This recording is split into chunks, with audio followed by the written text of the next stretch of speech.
কিছু কিছু মানুষ আছে কাউকে ধরবেও না আবার কাউকে ছাড়বেও না। অনেক সম্পর্ক আছে যেগুলো সম্পর্ক অসুস্থ। সে তার নিজের স্বার্থ নিয়ে চলতেছে। একটা বাচ্চা কাচ্চা হলো, তার ওয়াইফের সাথে মিলতেছে না, তখন অন্য একটা মেয়ের কাছে যাবে।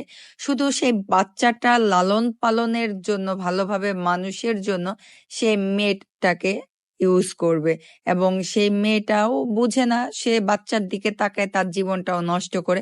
এরকম অসংখ্য পরিবার আছে বাংলাদেশে আজকে, স্বামী স্ত্রী সম্পর্ক ভালো নেই বা একটা ভালো সম্পর্কও এইরকম ভাবে নষ্ট হয়ে যাচ্ছে। সবাই সবার স্বার্থ নিয়ে চলতেছে। আজকে স্বার্থের এই দুনিয়াতে সবাই স্বার্থপর। এই দুনিয়াতে আসলে এখন সুখ বলতে কোনো কিছু নাই। সবাই যার যার কর্মকাণ্ড ব্যস্ত, টাকা পয়সা এগুলা নিয়েই সবাই সবার ধান্দায় চলে। এইটা এখন বাস্তব জীবন হয়ে দাঁড়াইছে।